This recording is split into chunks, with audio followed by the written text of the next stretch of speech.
네, 여러분 안녕하세요. 뉴스입니다.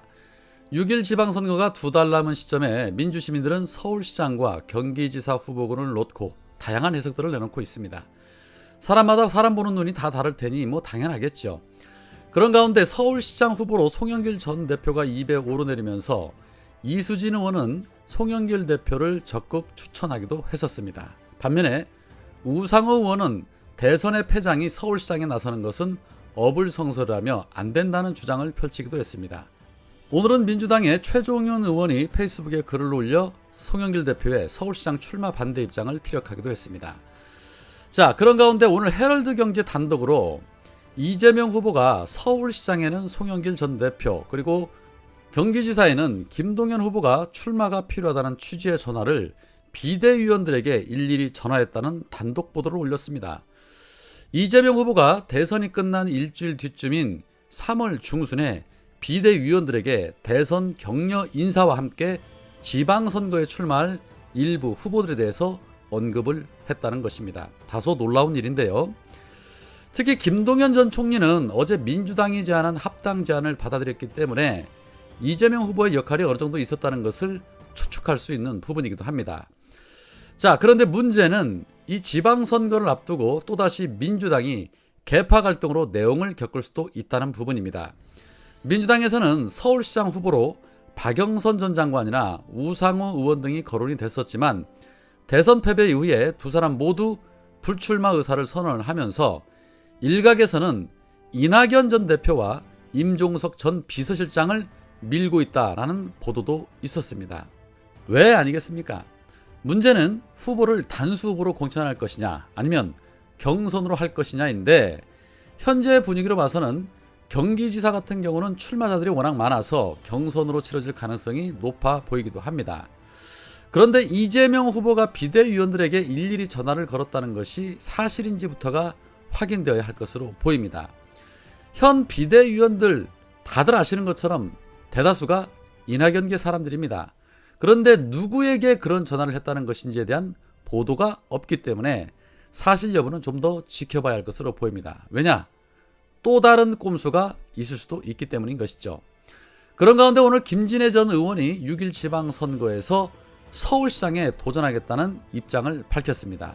김 전 의원은 김진애가 최고의 서울시장감, 제대로 알고 제대로 일할 최고의 도시 전문가 후보라면서 무난하게 가면 무난하게 진다라며 기자회견을 통해서 공식적으로 출마 의사를 밝혔습니다. 그러면서 이런 말도 덧붙였습니다.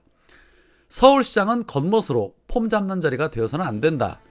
대통령 집무실 용산 이전 졸속 추진 과정에서 보이듯 용산과 서울의 도시개발 기본 틀을 뒤흔들 사안에 대해서 정권 눈치만 보며 할 말 안 하고 할 일 못하는 것은 더 문제다.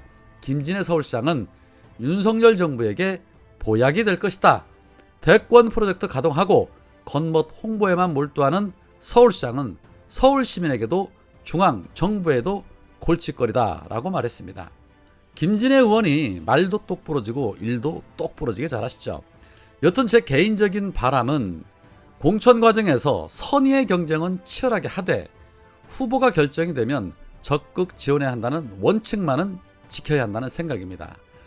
또 지난 대선 경선 때처럼 제 살 깎아먹는 행동들 절대 하지 말아야 할 것입니다. 그리고 웬만하면 개혁에 반대하는 세력들은 좀 나서지 않았으면 좋겠다라는 생각입니다. 자, 그런 가운데 한국리서치가 지난 25일부터 28일까지 전국의 성인 남녀 1000명을 대상으로 윤석열이 전반적으로 국정운영을 어떻게 할 것이라고 기대하느냐라는 질문에 잘할 것이다 라는 응답이 39%, 잘 못할 것이다 라는 응답이 50%로 조사가 됐습니다. 그리고 모르겠다는 응답이 11%였습니다. 국민 60% 정도는 기대 자체를 안 한다는 겁니다. 또한 국정운영 기대감과 관계없이 윤석열에게 얼마나 호감이 가느냐라는 질문에 호감이 간다는 응답은 32%, 호감이 전혀 가지 않거나 별로 가지 않는다라는 응답이 무려 62%로 조사가 됐습니다. 정말 창피할 일입니다. 국정 시작도 안 했는데 벌써부터 비호감도가 62%라면 서너 달 지나면 어느 정도나 될까 상상이 됩니다. 저 32% 나라를 팔아도 빨간당을 찍는다는 사람들일 텐데 벌써부터 이래서야 국정이 제대로 돌아갈까 싶습니다. 그런데 반면에 문재인 대통령에게 호감이 간다는 응답은 48%, 가지 않는다는 응답은 49%, 거의 비슷한 수준으로 나왔습니다. 이 조사 결과대로라면 차라리 윤석열보다는 문재인 대통령이 연임을 하는 것이 더 낫다는 결과치가 아닌가 하는 생각이 듭니다. 사실 윤석열에 대한 기대를 안 하는 것은 국내의 문제만의 문제가 아닙니다. 미국에서도 윤석열에 대한 기대가 없습니다.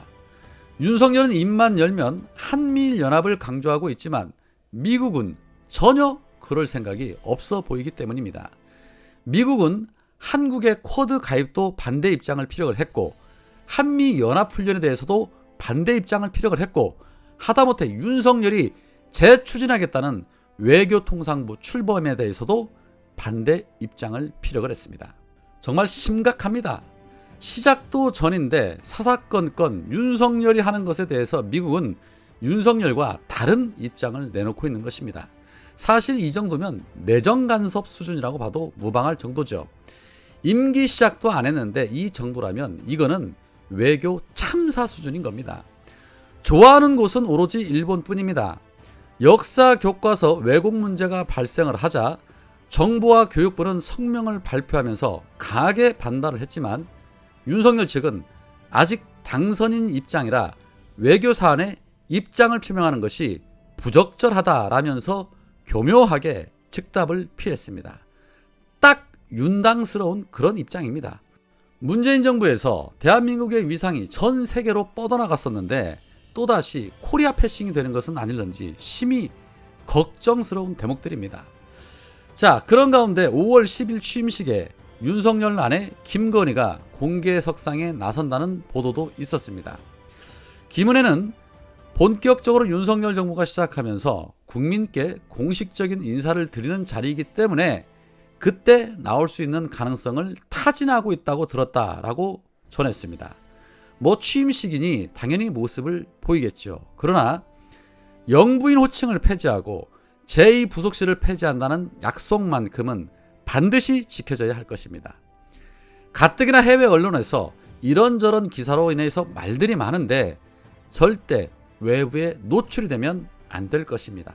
참 있어도 걱정, 없어도 걱정이라는 말이 이럴 때 나오는 말인 듯 합니다. 그 걱정이 오래가지 않고 빨리 끝났으면 좋겠습니다. 오늘은 여기까지입니다. 고맙습니다.